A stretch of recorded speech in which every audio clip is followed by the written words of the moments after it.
Hey, Western Oklahoma schools, listen up. How would you like to win a $5,000 interactive smart display for your school? Thanks to Video Reality, an audio-video business in Oklahoma City, you could be awarded one. Here's how. From now through February 28th, anyone can text in one time per day through the entire promotion. The winner will be announced during our live coverage on the ParagonTV.com and Cool 94's coverage of the Saturday, March 2nd Class A and B basketball championships. Here's how to participate. The text line number is 580-225-9697. And in the text, simply type in the one-word name of the school you choose to support. We are so proud to partner with Video Reality that through their gracious gift in this promotion, some lucky school will be awarded a $5,000 interactive smart display. Remember, send a text to 580-225-9697. Type in your school's name. It can only be one word, and send it. Limit is one vote per day per phone number. Good luck. Video Reality, your audio, video, and control experts. If you build it, he will. It's the Skinny on Sports Podcast with Aaron Cowk. I throw balls far. You want good words? Data language. Talk real sports with a real man. Come after me! I'm a man! I'm 40! And now, here's the be-all, end-all, know-it-all of high school, college, and pro sports. Aaron Skinny Cowk with the Skinny on Sports. We're talking about practice, man. I'm the MVP. It's a good Garrison Financial Friday out there, Western Oklahoma. Welcome to the Skinny on Sports, right here on 98.1 FM, the Sports Animal. Glad to have you along for the next hour. Of course, we'll talk Super Bowl. We'll hit some of that. Will Thunder make a trade? Actually, the Thunder made 2 trades. Did you even know they made a second one? Yeah. Very creative, complicated trade. That one could be interesting. You had to kind of read it twice to understand it, but in the long run, yeah, it could be really interesting. That one actually could pay more dividends than this first one. Yeah. But nobody cares about it because it doesn't happen until 2028. Oh, yeah. We live in a now world. Right. Yeah. I was listening to when everything was going down yesterday afternoon, and I think it was Ravis that said that one of the trades had a 2030 second-round pick attached to it by somebody else. And he's like, put it into perspective, that means somebody that's 12 years old just got traded. That's good. Yeah, wow, that's funny. Like, I'll be darned. Yeah, I guess that's about right. But, so when you go to those AAU 12 be looking out games, to be looking for the future traded NBA star. Yeah. It's like if the WNBA did it, like J-League getting traded. J-League got traded yesterday. That's true. All right, wow. So you got that. High school hoops. We'll talk about the high school hoops basketball playoffs. Got started last night. With a bang. Oh, hell. Hello. Hello. It's a Super Bowl. We're going to have Jared break it down. What? Well, we'll both break it down. X factors for each side. Who could be kind of that X factor type guy? Maybe you don't think the quarterbacks are the most important player for each team. If you don't, then you can say, I just said take the quarterbacks out of it because I assumed if I said, hey, who do you think's the most important player on each team, you'd go Patrick Mahomes and Brock Purdy. Sure. So let's figure out somebody else. Yeah. Who wins? Who's your MVP? What's the score? Well, there's that. And then I had all these great money stuff ready to go for Scotty G. Since he's not here yet, we can still talk about the money stuff, but maybe we can delve into more of the Super Bowl party fare commercials. Are they going to make a comeback? Supposedly, a lot of these companies are moving away from the political side of things.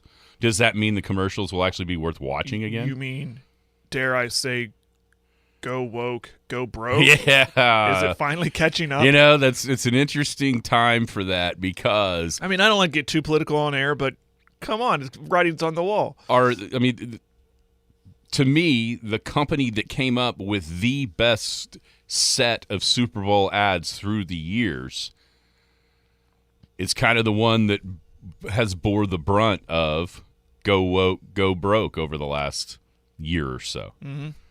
We can hit the commercials. And will we be able to watch them anyway with all the snow coming? 225-9698 is the phone or the text line. That is 225-9698. Give us a call, shoot us a text. Talk about any of those things, whatever else might be on your mind. Feel free to chime right in at 225-9698. If you're going to be outside the listening area, stay in touch with the show. Log on to KADSAM.com or download the app. The app has it all. It's got radio. It's got the Penny News, Big Elk and Paragon TV on air tonight, playoff basketball. Tomorrow, tons of playoff basketball. So it's here we are. It's kind of that time. Also, Skinny on Sports Podcast. If you miss it entirely, you can find us anywhere where podcasts drop. How are you today, Jared? Very well. How are you doing? All right. You mentioned prop bets. I've got a list up here of the most bet player props and basically all the props. The ones that are receiving the most action. Okay.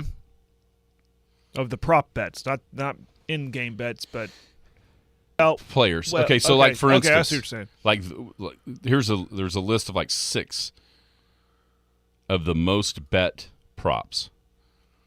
Brock Purdy over 12.5 rushing yards. Isaiah Pacheco over 67.5 rushing yards. And these are favorites, so means you lay 120 to win 100 on the Brock Purdy one, 130 to win 100 on Isaiah Pacheco.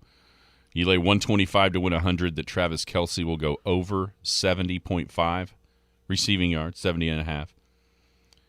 99% of the bets are on the over of this one. It might be. Of the ones you just mentioned? No, a different one. I haven't mentioned yet.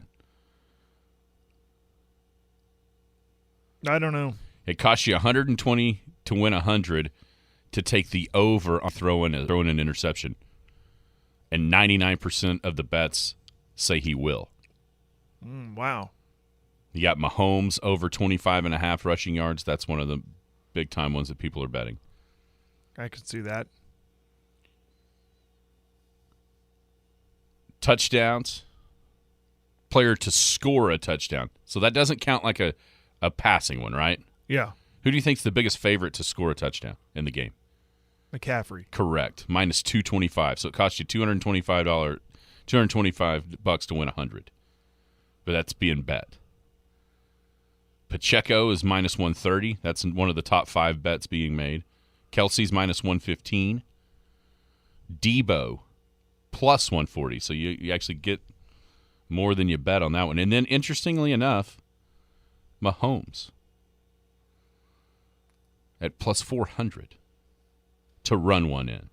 Or I guess he could catch one as well. For a team that doesn't really run because he hurt his knee doing it, that seems like an interesting thought. I mean, he scrambles around, and he does seem to scramble around more in playoff games. It's an interesting one. First player to score the player to score the first touchdown is got some interesting numbers. The player to score the first touchdown in the game? Uh-huh. Let's go. Is it Kelce? Kelsey's plus 600, and that's the number one person bet on. McCaffrey's plus 350. That's number 2. Pacheco plus 550 is number 3. Debo plus 900 is 4. Here's what's interesting, and maybe there's some sort of math that Kansas City takes the ball or San Francisco, to have the ball first. Mm-hmm. Because wouldn't you think Debo would have less, would be more likely, or does that point to the weapon thing, where people think, okay, McCaffrey's more likely than Debo, but Debo's plus 900, Rashee Rice plus. Yeah, I think it could be the weapon thing. Let's see. Interesting stat. I'm just looking at some team stats. Okay, what do you got? Just trying to find that X factor. You mentioned rushing and quarterback rushing. Everyone seems to favor Mahomes. Brock Purdy's the second leading rusher on this team for Stanford. I didn't know that. I would have figured it was Debo. That's Debo is actually 1, 2, 3, 4th. Who's third? Wait a minute. I might be looking at playoff Well, postseason rushing. I apologize. Well, McCaffrey's first. Look at the season. That would help me a little more here. So while we wait on this computer, are you a heads or tails guy? tails. Me too. Because I didn't. This tails never fails. And listening yesterday to Mark's show, did you hear that? Yeah, Todd. He's like, why would you give up $5? Yeah. Find a buddy. It's a 50-50. It's literally, it literally genuinely. is. But did you hear his scientific analysis with the head of the being head? Heavier, Yes. heavier on the side of the coin. That surely in Vegas of all places, they weigh these coins where they're balanced. Tails like is dice. 12 of 18, which is 67%, or it's 2/3. That's a way above 50%. Maybe because heads and the novelty prop bets, heads is the top bet. And maybe that's because people know that tails is it's been tails 12 of 18. And so now they're going to go, okay, the likelihood of heads. But do you think it's that way? Or do you think the outcome is 50-50? Didn't we have a class on this like in the 5th grade? It's Where 50-50 every you time. sat there and you flipped a coin for 100 times or so, or maybe even 50 times, and you still got 50%. Well, even if you don't, the next The you next- would yeah, it would all think evens out. one yeah. would think the next one would be a higher odd of heads hitting Yeah. the tails, but it's really just still 50-50 every time.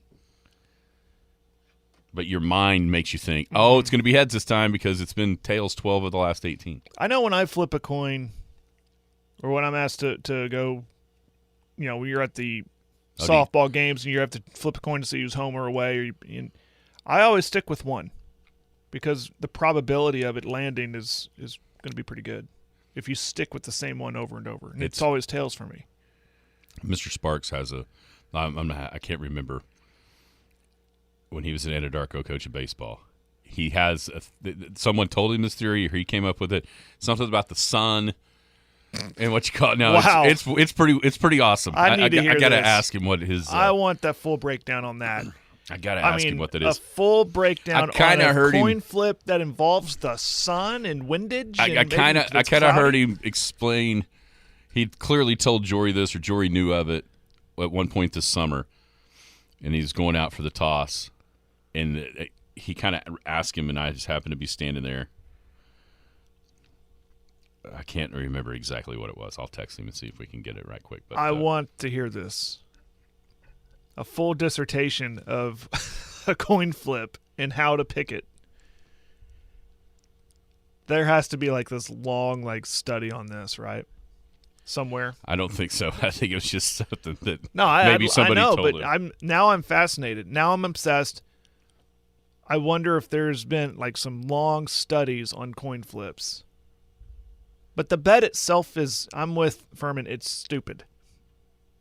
Well, it's dumb to give up $5 Yeah. to give the house the advantage. Yeah. When it's a true 50-50 bet. Anyhow, Yes. you can bet plus 15,000 that the Chiefs win 34-28. Oh my, is that wow. You can bet plus 35,000 that the Chiefs lose 28-27. So give you an idea, you bet $2,000 on that second one, you win 700,000. Purdy being the first touchdown scorer is plus 4,000. How about this? Plus $20,000 that there won't be a touchdown scored. Wow. It's hard to see with these offenses. Well, with Mahomes, anyways. Plus 75,000 that Kyle Juszczyk is the Super Bowl MVP. Here's probably the one that's loaded against you the most. Minus $1,250 wins $8 that both teams score 10-plus points.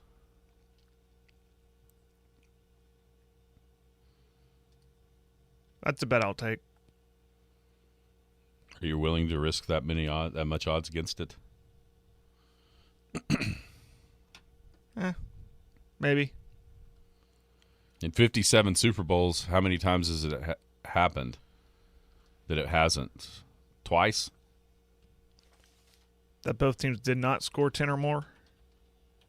Both teams, not one. Both teams did not score 10 or more? That's a good question.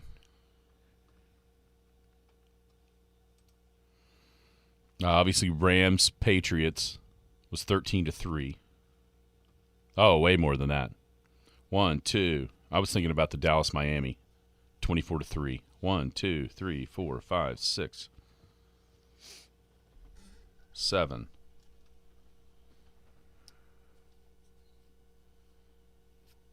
8, 9, 10, 11. Wow, way more often than I thought. Just thinking about it. That's a lot of money to put down. Length of the national anthem, it was like a minute 58 or something like that. Just a shade under 2 minutes. Who's singing it? Reba. Is it Reba? That's almost always an under. You notice that? It's almost always under. Yeah. Because you'd think this is my stage, but a lot of them, let's get this over with. Like the Nerves. Let's go. Get it done. When does the clock start and stop on the national anthem? As soon as the first note is belted out, and then as soon as she's done? Or as soon as the flyover is done? As soon as she steps off the stage? Or what? As soon as the last note is when the first note to the last note. Boom, done. That's it. All right, here it is. Sun overhead, pick heads. Clouds overhead, pick tails. He said one of his kids in Anadarko would wear him out about losing the toss, and that kid told him that, and he said it works way more often than it doesn't. He said all you got to do is look up right before the toss. You look up, and then you call it. Okay, there you go. Simple enough. Yeah, I knew there was something about the sun, but I couldn't remember exactly wind what it was. had anything to do with it, or humidity. So do I would assume that San Francisco gets to call the toss because they're wearing their white road uniforms, right? Yeah. So they should get to call the toss. Do they have somebody outside? Yeah, that's another good question. What Outside if of the it's stadium? Indoors, you can't. Because Vegas isn't open air, is it? It's actually like a dome, right? No, it's closed. Yeah. So they have to have somebody outside look up, and if it's sunny, They send in the sign. Send in the sign. Heads. Tap the top of the head. Tap their bottom for tails. Man, I hope that's what happens. That'd be funny to watch. Okay, let me ask you some questions money-wise. Final thought about the coin toss. Yeah. I've always found it so funny when your team wins the coin toss and the fans go crazy. Yeah. Like, come on. You didn't win the game. You just won Yeah, we get to see our defense. Yeah. Because everybody. We won the coin toss. They're high-fiving. You flipped a coin. All right. This is a Garrison Financial Friday, so we can talk about some of the money things around the Super Bowl. Do you have any idea? Have you heard how much a spot is this year? For a Super Bowl ad? Yeah. No. $7 million. A cool $7 million. You know how many there are available? The ad load? 20. 70. Oh, there's 70? So you're talking about $490 million just during the game. That's the game. I mean, there's pre and post, I'm sure, that aren't to that level of cost. So you can add on whatever else. Man, that's sorry, man, when you watch one and it just, quite frankly, falls flat and they suck. And you think, man, you wasted money on that. $7 million for that. Wow. And that's happened more often than not lately. Yes, it has. How much do you think it cost because Apple Play or whatever, that's who sponsors the halftime show. Oh, okay. How much do you think that was? What do you think that contract is? To sponsor the halftime show? Mm-hmm. The ads were $7 million. Yeah, the actual sponsor of the halftime show. Will you hear about this? Brought to you by Apple. Apple Play halftime show. Halftime show. $20 million. Well, $50 mil 50 over 5 years. Oh my goodness gracious! So do 10 they million. Get it for the next 5 years? Yes, they've signed Gotcha. in 2022. They signed a 5-year contract worth $50 million. Gotcha. But here's the interesting thing: after the first, I guess last year was the first year of that contract. They did whatever study, brand generation was 21.3 million. So they doubled. They doubled what the brand exposure, what they estimated as for doing that, is double what they paid. So that seems like a pretty good bargain. I think so. Have you seen the betting numbers? They estimated Like the total amount of money. total moved amount of money bet. or bet in. I couldn't imagine, man. It's in Vegas, Well, all around the country. just all around. Yeah, because there's way more places to bet now. Yeah, it's become more accessible, except in Oklahoma. Like 21 to 23 billion will be bet on the Super Bowl by 60 million bettors. Wow. Do you know how much you get to win the Super Bowl? Players? Fire a guess. If you win the Super Bowl, per player on the winning team Yes. gets, again, I'm always bad with these numbers, 1.5 mil. No, it's not near that much. I would have guessed way Somewhere- higher than it is. Somewhere north of a million? No? No. But what is it? 164,000. I guess you had to divvy it out between There's everybody. 53 guys, yeah. 89 to lose. Oh, wow. Nice consolation prize there. So there's some financial numbers around this game. What are you going to cook? Hey, hang on. Yeah. Let's take a break. Yeah. What's everybody cooking for their Super Bowl Yeah, party? yeah, That's yeah. really what anybody wants to know about, right? Yes. We'll come back. It's Garrison Financial Friday. Scott's tied up, so we'll tell you all about Scotty G, Garrison Financial. Scott@SoonerWealth.com is his email address. We'll be back. More Super Bowl party talk next. Skinny on Sports right here on the Sports Animal. Hello, my name is Scott Garrison. You may remember me as Scott the Barber or just as Ron and Carla's son. I've been involved in our community since opening Scott's Barbershop on the southeast corner of 3rd and Main in 1998. Now I'm back in the same building as Garrison Financial. I started investing in my 20s. I invested through the dot-com crash and the Great Recession. I started caring for other people's money in 2018, and I truly enjoy sitting down with my clients, understanding their wants and needs as well as what keeps them up at night. Whether my friends just want me to invest a little of their savings or want me to work with their tax and legal professionals to strive towards optimal efficiency, we can do it all. I believe communication is key to helping my clients reach their goals. For if we are faithful over a few things, we shall be given more. Contact me at scott@SoonerWealth.com. Securities offered through registered representatives of Cambridge Investment Research, Inc., a broker-dealer member FINRA and SIPC. Advisory services offered through Cambridge Investment Research Advisors, Inc., a registered investment advisor. Garrison Financial and Cambridge are not affiliated. This communication is strictly intended for individuals residing in the states of Colorado, Nevada, Oklahoma, and Texas. No offers may be made or accepted from any resident outside the specific states referenced. Cambridge does not offer tax and legal advice. The Skinny on Sports. Welcome back. Skinny on Sports, 98.1 FM, the Sports Animal. Hanging out here on a Garrison Financial Friday. Scotty G tied up this morning, so we'll tell you all about Garrison Financial. He's a full financial planner. He can shop the open market to bring you the best value on your life insurance and your investments. He'll charge you hourly to build you a plan that you can manage, or he can just manage your stuff as well. Scott@SoonerWealth.com is his email address. 124 North Main is his physical location. 821-1219 is the number down at the building on Main Street right here in Elk City. Scott@SoonerWealth.com. Appreciate Scotty G. His contribution. I think if you listen to him throughout the year, I would assume that he would pick the Niners, wouldn't you? He's been beating the Niner drum the entire time Yeah, he's been pretty confident about with being them. the best team. I bet he would. Okay, I bet he would. I really wanted to know what if he was making food. He's kind of a chef. He chefs things up. Yeah. He's the guy. You ever watch The Bear, about the Chicago restaurant and the guy who runs it? Real meticulous and just cooking stuff. They make sandwiches, and of course they cook the meat and slice the meat and all that, and just really stressed out just how it looks and everything. That's Scott. I know that he sent me the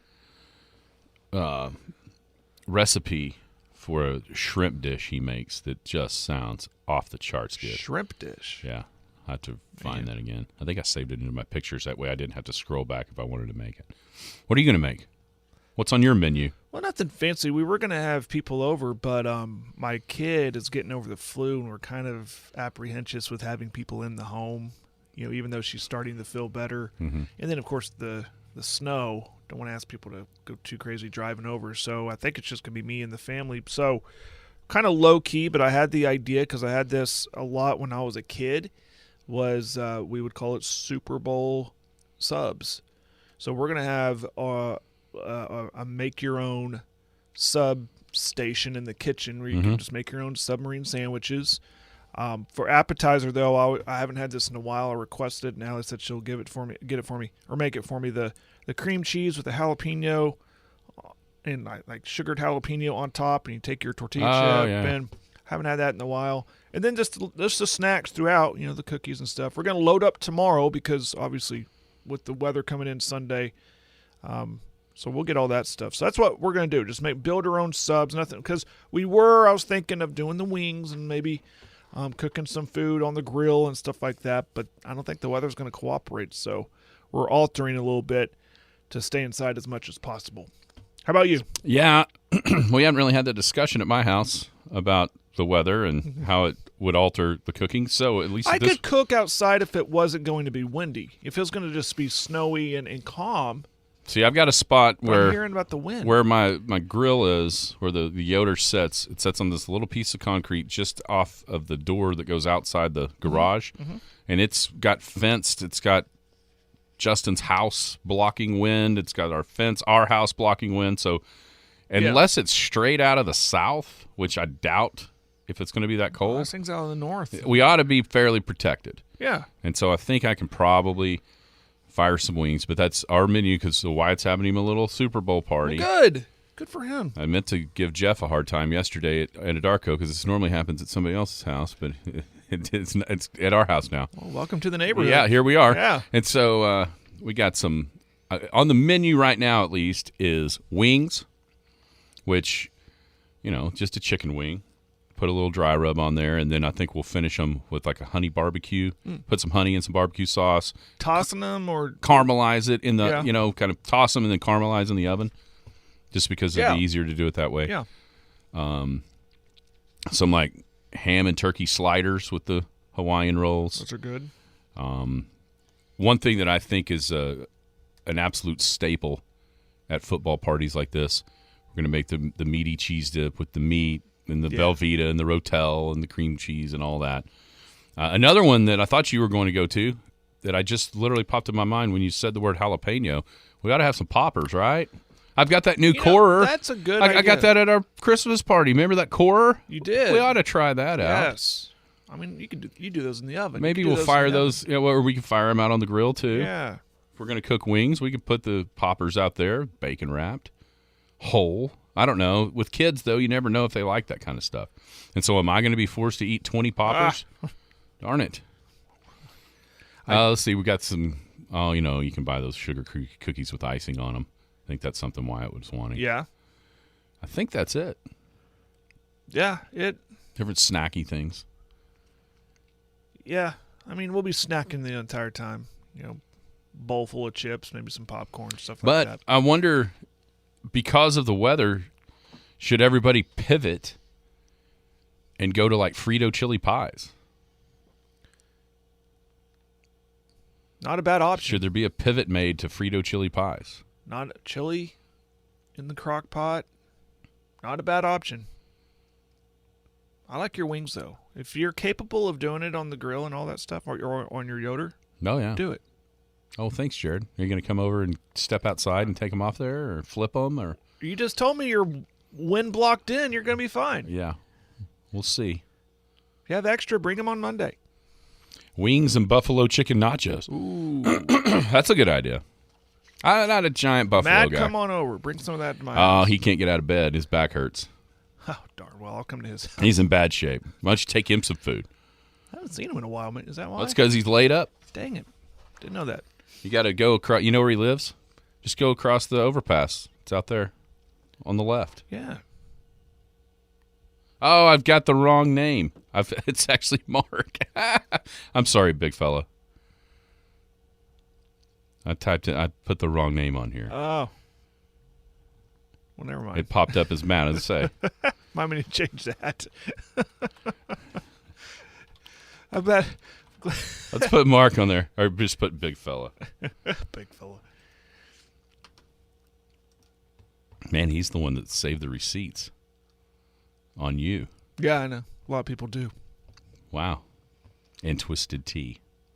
Yeah, I think I don't know, sweet tea. Had some sweet tea last night, and then, I went January without sugar. Yeah, it's February. Yeah. Boy, I didn't feel very good driving home from Anadarko. It was really, I wondered if, because it tasted really sweet. Yeah. I wonder if that's just because I hadn't been drinking sweet tea, and it wasn't as sweet as I thought, but man, I downed like 3 glasses of it. It was like Red Diamond or whatever in the restaurant we were at. Oh, I see.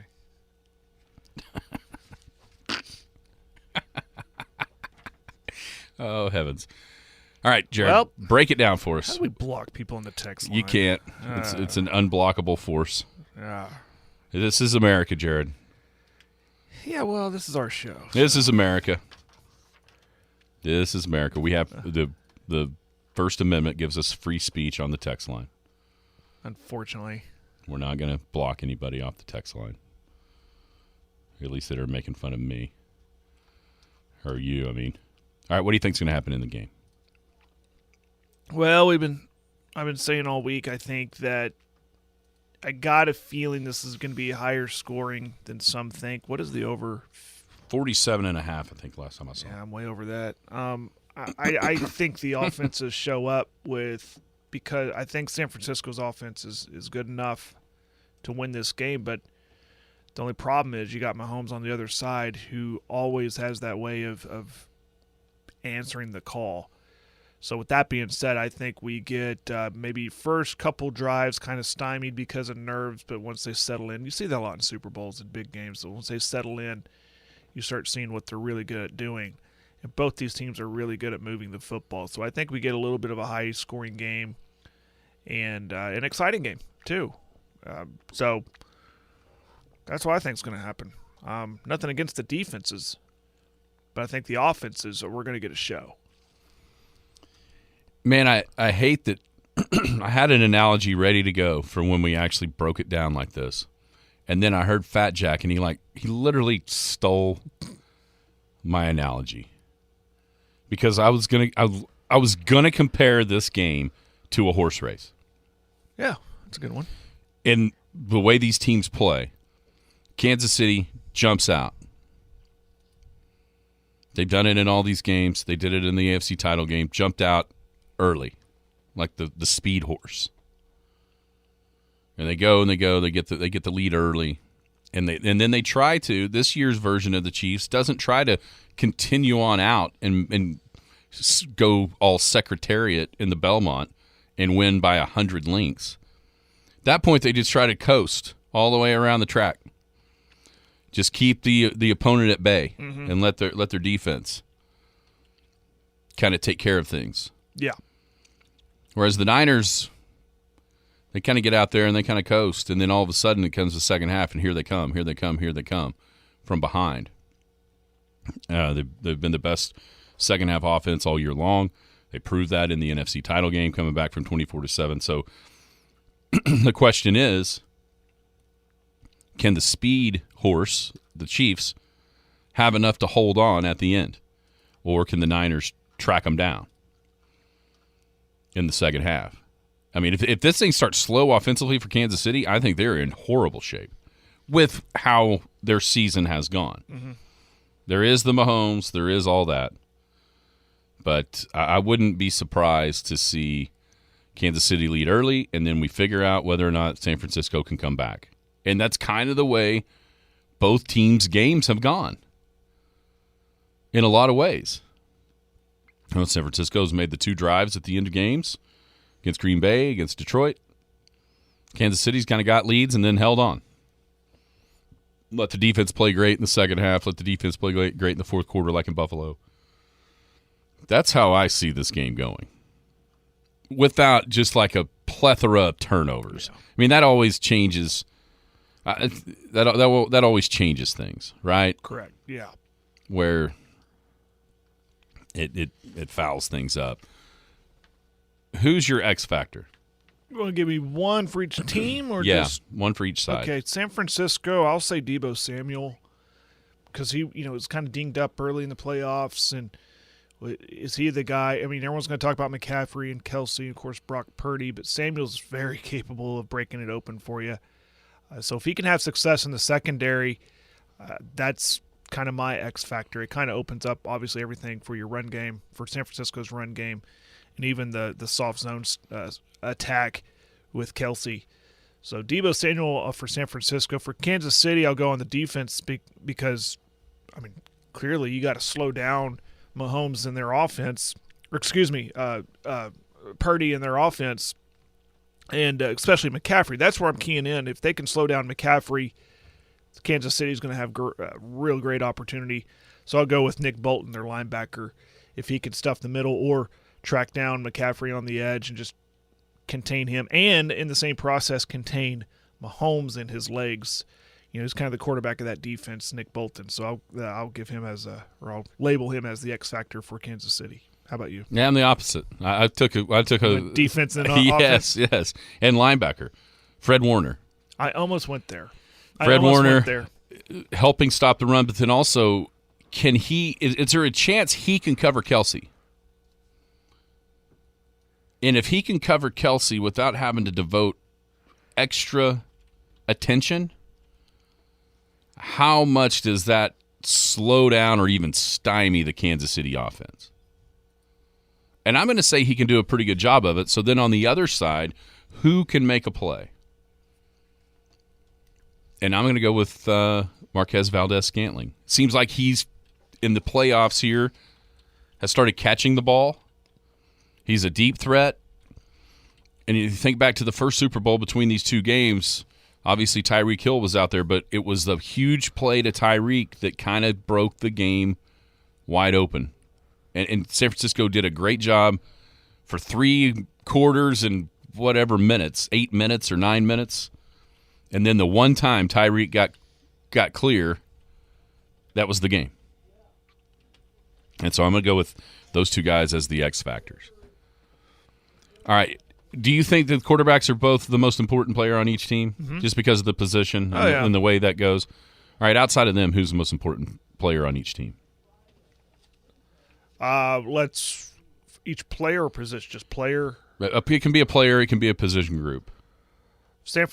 Running back, San Francisco, McCaffrey. It's just the X's and O's of football. If you can run the game, it opens things up, and I think it will calm Purdy down if he knows McCaffrey can settle things down for me offensively. He can get those 4 yards a carry, maybe even 3.5, and still feel comfortable, and opens up some wide receivers for him. So I'll say McCaffrey for San Francisco. Kansas City, I'll say name's escaping me. Who's the wide receiver that lined up off sides? And Kadarius Toney, did they even let him go? No, he's not on there. No. Man, it's too easy to say Kelsey or maybe Valdes-Scantling. To make a play to open it up? Yeah, because you mentioned the Tyreek thing, right? So who's going to be their Tyreek in this Super Bowl at the wideout position? And he's a guy that's made some plays. Yeah, I'll say him. How about you? I think the game is decided with San Francisco's offensive line versus the front seven of Kansas City. Because I don't as much as I believe in Purdy, I think he needs a little bit of running game to help him. But maybe, I could actually see, because it seems like both teams are going to want to establish the run, right? And especially if you're Purdy in your first game, you'd think Shanahan, first Super Bowl, would be pretty conservative early. I wonder if it's not the other way around. I wonder if he doesn't come out and really kind of throw it around, get him comfortable with some easy pitch and catches, and almost use a little bit of the pass game to open up the run game instead of nailing your head against the wall, trying to run against a defense that's loaded up to stop you from doing that. Does that make sense? Yeah. But I think eventually the game is going to be on San Francisco's offensive line versus Kansas City's front seven. And can they create holes for McCaffrey to then complement what Purdy can do through the air? Who wins, and who's your MVP? And a score if you got one. Well, I did. I wrote down a score. If you paid attention all week, you know I'm leaning Kansas City because of not because I think they're the better team or because of the personnel. It's because of one guy, and it's Mahomes. I can't bet against the dude until he loses these big games. Simple as that, honestly. I'm not trying to break it down any more than that. He's the guy that and I've said it all week, if he's called upon to drive his team down the field to either score the go-ahead touchdown or kick a field goal, he always delivers. He's proven it year after year in this and also in these playoffs. So I will lean Kansas City. Also, you probably know I feel like it's going to be high scoring. I will say, and everyone's going to go, whoa, I will say Kansas City 31, San Francisco 27. That's the score there. And MVP, I will say the story's already been written, right? So it's going to come true on Sunday. It's going to be Kelsey. Kelsey's going to be your MVP. Because that's what everybody wants to see. Everybody wants to see the magic couple and all that stuff. Believe it or not, I am even higher scoring than you. No way. I think it's going to be a high scoring game. I thought you were on the other way. No. I thought you thought everybody and their dog. Everybody and their dog likes Kansas City in the under. Everybody likes Kansas City in the under, which to me means San Francisco in the over. I've got San Francisco, and this is the house always wins, right? The score is maybe more hopeful because of one of those square deals. But I've got San Francisco 35, Kansas City 28, and I actually don't think it's going to be that close. I think that 28 comes late to narrow the gap. I think San Francisco is the best team. They have been the best team. And I think that all this noise around what Brock Purdy can't do, he's going to show the world what he can. He is the MVP of this game. San Francisco wins 35-28 behind a great performance by Brock Purdy in the Super Bowl. So give me the Niners. And if I'm right, it'll be a lot quieter around this joint on Monday. If you're right, everybody needs their Beats by Dre headphones. God, I hope you're right. I don't know. As I was saying the words San Francisco winning and Brock Purdy the MVP, the little deal in the back of my head was going, you're an idiot for picking against Mahomes.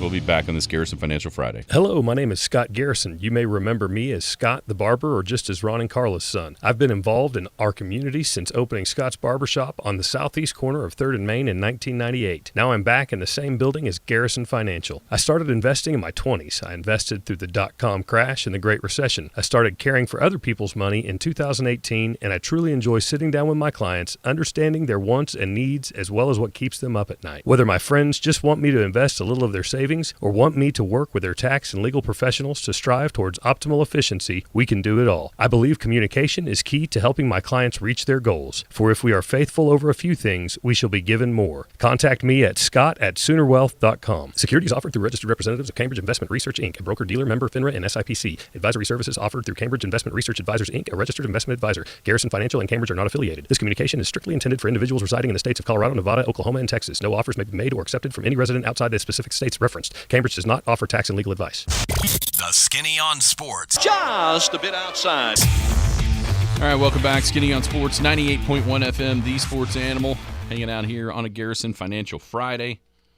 Scott at SoonerWealth.com. 124 North Main is his physical address. 821-1219 is his phone number down at the office. Super Bowl is dominating the airspace, obviously, in the sporting world, but also for us, high school basketball playoffs started last night. For the Paragon TV teams, Leedy in a fairly easy win, 108-10. They almost won by 100. Winoka 39-20 was the other game in that district. So you got Leedy and Winoka tomorrow night, 6 o'clock for the Class B district final. Boys tonight, Leedy is up against Aline Cleo again.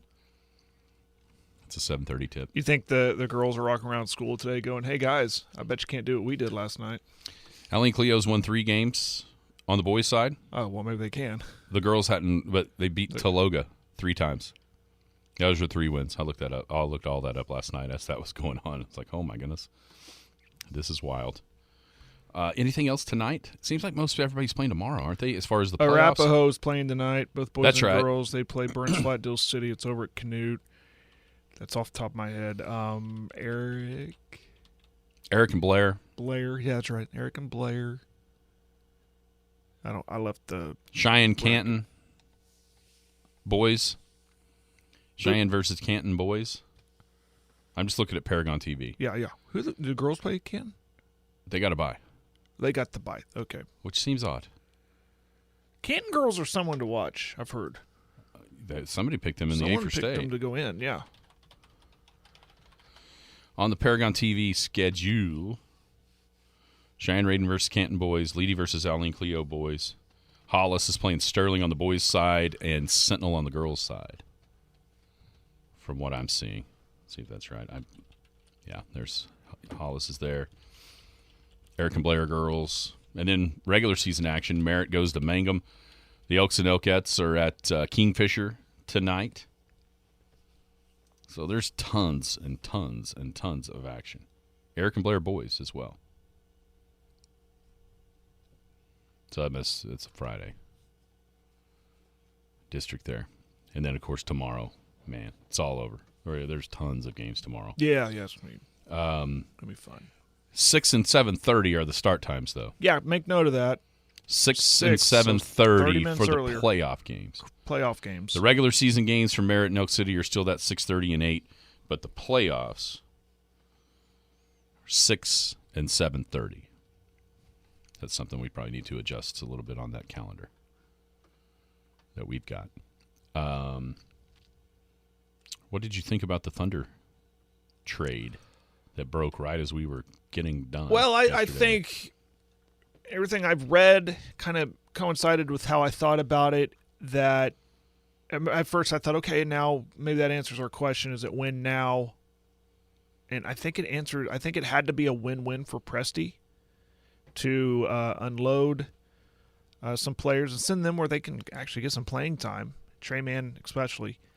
And also acquire a guy, like I said, a vet, a guy, an older guy who's been in the league a little bit, who's been in on some really good teams.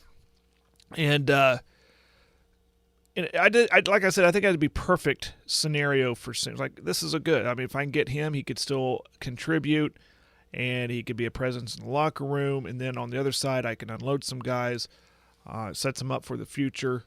So it had to have been that perfect trade opportunity for him. And then I don't know if it answers, and this was written yesterday, can't remember where. I don't know if it answers the question of, is it set up for the future or is it set up for the now? Both. I think it sets up. See, that's where the win-win, the perfect scenario came into play for Presti. I think it's both, because you trade guys that aren't playing anyway and aren't going to play in the playoffs. Right. You lost 0 production in a playoff run with the 3 guys, with Trey Mann, with Micic. You could maybe see him, but probably not in the playoff rotation, because it's going to shorten. The bench shortens, as it always does. And then, of course, Bertans. I mean, I think it's brutally obvious that Bertans trade to acquire him was made for just this scenario, to have his contract to be able to pick somebody up that could help you. But it helps you now, because obviously Gordon Hayward is a better player than any of the 3 that they were traded out for this season. He's an expiring contract. And it also opens up $18 million for next year. Right, it opens up the money. Does it give you any pause or concern with the risk of his injuries? Hayward hasn't played this calendar year. I want to know. I would love to know if he hasn't played because his calf hurts, or he hadn't played because Charlotte's planning on trading him. They didn't want him to get hurt. That's a good point, because I'm hearing that he could debut tomorrow. Yeah, I think that he was. Well, the last game was mid to end December 26th. December 26th. And so I think at that point, even if he did kind of ding his calf, at that point Charlotte's going, okay, here's our options. We're not re-signing him next year. We're a lottery team anyway. We're done. We can retool this thing. So do we let him just waste away on the bench, or do we stop him playing right now, maybe generate some sort of value to get him back? And what they got is, Micic is a little bit of an older player than just a first year. He's first year in the NBA, but he's an older player that's been a EuroLeague MVP. So that's that's a intriguing prospect that's 29 years old. Trey Mann has shown glimpses of being able to really score, but there's just no way to play him here. And so, you get at least, instead of just losing Hayward in the summer for nothing, Charlotte gets possibilities back, and then they can look at him and see where those guys fit in their rotation. Whereas for Oklahoma City now, I think maybe, and a lot of people are going to immediately say, great, this opens up the door to move Giddey to the bench, which I don't necessarily disagree with as far as the fit, because Hayward fits. He can do everything. You know what I mean? He's just kind of he's a jack of all trades type player. He's scoring just a shade under 15 points a game for Charlotte this year, 5 assists, 5 rebounds, shooting 36% from three. And he's not going to be necessarily asked to do what he was asked to do in Charlotte. Now, does that disrupt too much chemistry? I mean, because everyone wants to focus so much on the start of the game when really the most important thing is closing. And I think you can put Gordon Hayward in almost any closing lineup, and he could help. I mean, the idea. But back to your question about the injury is a concern. But what do you lose by making this trade? Exactly, you lose nothing. So if Gordon Hayward gets hurt between now and then, and you don't have him available for the playoffs, well, you weren't going to play those other guys anyway. So it's a net zero. And so to me, there's really no risk in what the Thunder did yesterday, because they didn't have to give up anybody to get him, right? Anybody of substance. You don't have to see Kendrick. That's what Jim said. You don't have to see Kenrich Williams or Wiggins. I don't think Case and Wallace was really going to be in any of these trades, but you don't have to see any of those guys go, who have played significant minutes and who have contributed to wins. Those other guys, okay, see ya. And so I think, for me, I can't believe they got this done. And the 2 picks they traded were second rounders. So they got all this done without having to ship off really anything. I think if the first, all of a sudden people, once it happened and Micic was involved instead of Poku, it's like, oh no, what about Micic? I'm like, okay, what about Micic? What was he doing anyways? So I think it's kind of a win-win, because you make a move for now that could help you down the stretch and in the playoffs, and then obviously you don't have to re-sign Gordon Hayward. Maybe you can at a smaller price, but if you don't, then you open up that much more salary cap for next year, and that looks good and all. We all know it's been hard for the Thunder to get a guy through the free agency, but maybe you can. And also it opens up roster spots for this year. Yeah, there's open spots now. Yeah. So, and I'm sure people are, they didn't get anybody to rebound. They didn't. Okay, maybe they're in the buyout market now because there's a spot available. Did I see Brook Lopez got traded and then was going to get cut? I thought I saw that. Did not see that. That would be a guy that I think people would clamor for in the buyout market. I don't know why he would have gotten traded. As far as the Bucks, what are they doing to trade? But I thought I saw that on Twitter, and maybe I didn't. Maybe I'm there's there's guys that I'm sure will get cut that were a part of the trades yesterday elsewhere that will be available, and now maybe the Thunder are able to do that, opening up some space on the bench as far as places for him to go. I don't think there was a deal that drastically changes the Thunder's prospects this year out there, you know? Yeah. I don't think there was. But they made a move. People wanted to make a move, and they made a move. And they did make a move. I mean, everyone's looking out west to Utah and name. Olenek? Oh, you mean Lauri Markkanen? Yeah.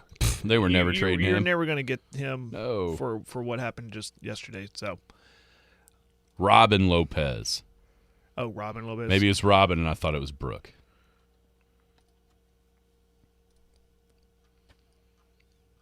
Robin Lopez might do.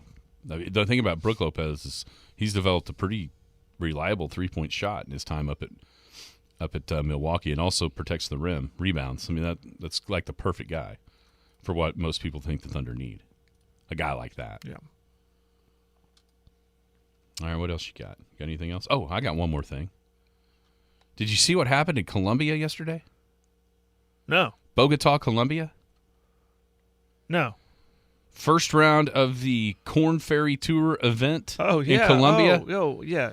Some guy named Cristobal del Solar, 13 under 57. That's the lowest score ever recorded in a PGA Tour sanctioned event. 5-7. He made 14 threes, a 2, and 3 4s. 9 birdies and 2 eagles. Did you see the tweet of his swing slowed down? Yes, that's where I was going to go next. And if you saw that tweet, that's exactly. I did see it. It is not a pretty swing. Adam Scott. No one's gonna confuse Cristobal del Solar with Ben Hogan or whoever else that you can think of having beautiful golf swings. And so the point is, swing how you swing. Yeah. And you might shoot 57. You might get the last laugh. Crazy. I mean, he was 13 under with like 5 holes to go. That's insane. I saw he missed about I don't know, 8 or 10 footer on the last hole that just barely missed for 56. I mean, there was a chance. Rian Gibson, who shot that 55 years back at River Oaks here in Oklahoma. That's what most people, that's the lowest round in the history of golf. That was in real trouble yesterday. Wow. From Cristobal del Solar. Our man Quade Cummins had a birdie and a bogey to shoot even, so he got beat by 13 yesterday by that guy. Hopefully he can bounce back. Oh, and he has. Oh, no, he ended up shooting 1 under. They must have changed his score. They did. So Quade shot 1 under yesterday, 6 under today through 13. So he's moved up. He was in danger of missing the cut for the first time on the Corn Ferry Tour this season. Yeah, no more. As he's 7 under, tied 21st. He came into the week 4th on the season-long points list. So this is nice. Quade back in not really contention just yet, but if he keeps on rolling, you never know. Obviously low scores are out there at what's it called? Country Club de Bogota. Yeah, Quade now 1, 2, 3, 4, 7 birdies today, 5 holes to go, but back into the top, almost the top 20 after yesterday's round. So good stuff. Phoenix, what a disappointment. Ah, darn. The weather's not. The weather's terrible. Haven't seen it today. How the weather is over there today. And I wonder what it's. I heard Todd Furman. You were talking about him earlier. Yeah. How cool it was in Vegas for the people going out there. Yes, seeing some Weather Channel stuff. Like high 30s, low 40s. Yeah. It's that whole thing, that whole system that's going to come our way on Sunday. It's going to be moving through there like today and tomorrow. And yeah, they're looking at some frigid temperatures in Vegas, of all places. So they built that dome stadium because of the heat.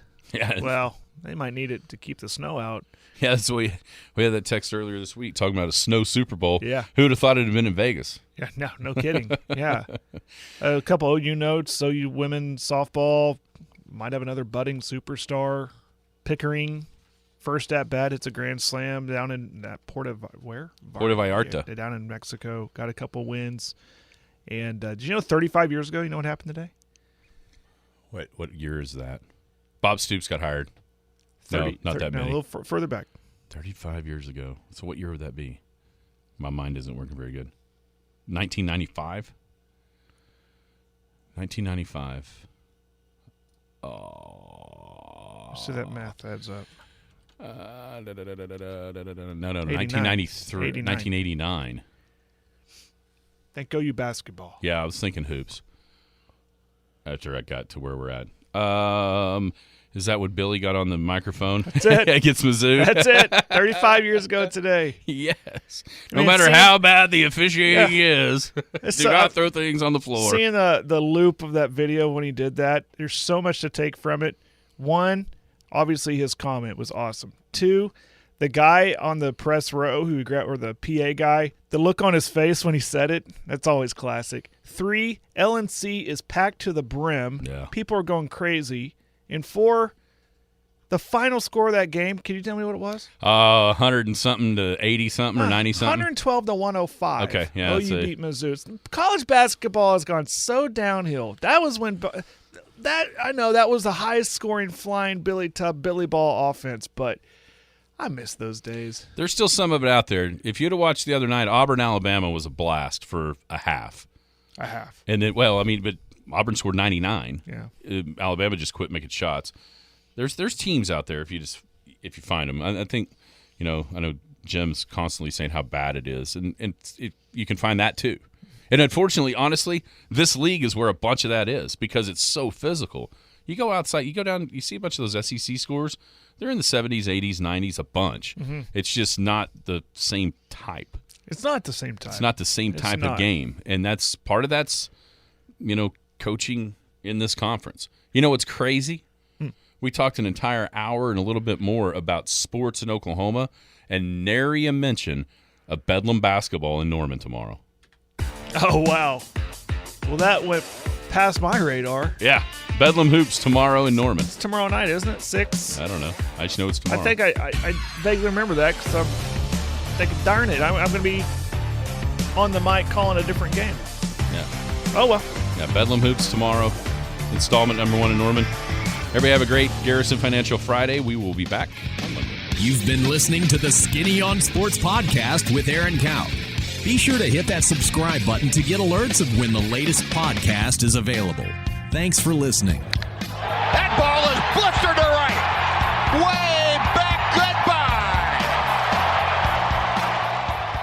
Tuesday, February 13th is the school investment election. The plan provides local students and the Canute community with a renovated gymnasium, including new flooring, new stands, new scoreboard, updated restrooms, accessibility improvements, and more. The plan also includes upgrades to the school's science lab to promote more hands-on learning and experiments. Polls will be open from 7 a.m. till 7 p.m. Please take time to vote on this important election because your voice and your vote matter.